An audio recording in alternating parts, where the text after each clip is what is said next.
ఈ లిమిట్ దాటుతుంది? అంటే మాటలు బాగుంటే మంచిది, మాటలు బాగలేవు. కొంచెం ఏమంటాము, కొడతాము అనే బూతుల దగ్గర నుంచి ప్యాంట్లోనో చడ్డీలోనో తొండలో వదులుతాం అనేది, అది లాగుల్లో తొండలు వదలటం, తొండలు కొట్టడం నాకు ఇప్పటికి అర్థం కావట్లా. అది ఏందో అసలు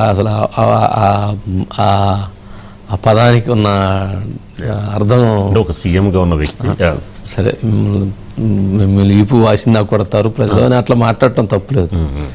లాగుల్లో మీ తొండలు వదిలి కొడతాం అని అంటే తొండలు వదలటం ఏంటి, కొట్టడం ఏంటి అనేది ఇప్పటికీ అర్థం కాలేదు. సరే, ఏదో అంటే అలాంటి మాటలు అలాంటి వ్యాఖ్యలు అయితే మంచిది కాదు. బట్ ఈ మధ్య కొంచెం శృతి మించినవి. కేటీఆర్ గారు కూడా బయటికి వెళ్ళినప్పుడు ఎలా పడితే అలా మాట్లాడుతున్నారు, నాయకులు ఎలా పడితే అలా మాట్లాడుతున్నారు. అది గౌరవమైన భాష కాదు, సంస్కారవంతమైనటువంటిది కాదు. అందరూ చదువుకున్న వాళ్ళు, అందరూ రాజకీయ పార్టీల్లో భవిష్యత్తులో ఉన్నత స్థానానికి వెళ్ళాల్సినటువంటి వాళ్ళు కొంచెం జాగ్రత్తగా మాట్లాడితే ప్రజలు కూడా కొంచెం జాగ్రత్తగా గౌరవిస్తారు.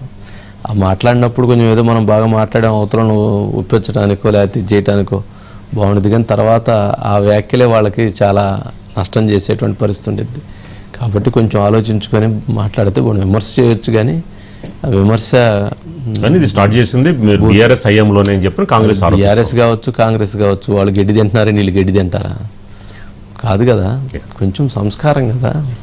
వెంకయ్యనాయుడు గారు లాంటి వాళ్ళు, రమణ గారు లాంటి వాళ్ళు చెప్తుంటారు, కొంచెం అవి మాట్లాడండి, కొంచెం విమర్శలు చేసుకోవాలి. విమర్శలు ఉంటే రాజకీయాల్లో కొంచెం స్పైసీ అవసరమే, కానీ దాన్ని పరిధులు దాటి ఇష్టానుసారంగా మాట్లాడటం, ఇష్టానుసారంగా అందరూ ఒక ఆ స్థాయికి దిగజారిపోతే ఏముంటుంది విలువ, ఏముంటుంది గౌరవం, ఏముంటుంది? ఒక నాయకుడికి ఎంత వ్యక్తిత్వం అవసరం. అందుట్లో ఎదిగేటువంటి నాయకులు, ఎదిగినటువంటి నాయకులు ఎంత కష్టపడితే, ఎంత వాళ్ళు యుద్ధం చేస్తే, ఎంత పోరాటం చేస్తే ఆ స్థాయికి వచ్చి ఉంటారు. ఆ స్థాయికి తిట్టడం వలన వచ్చారా వాళ్ళు? ఆ స్థాయికి బూతులు మాట్లాడటం వలన వచ్చారా? అవన్నీ లేవు. పోరాటం చేయటం వలన, కష్టపడటం వలన ఆ స్థాయికి వచ్చారు. ఆ స్థాయిలో ఇంకా గౌరవమైన భాష మాట్లాడాలి.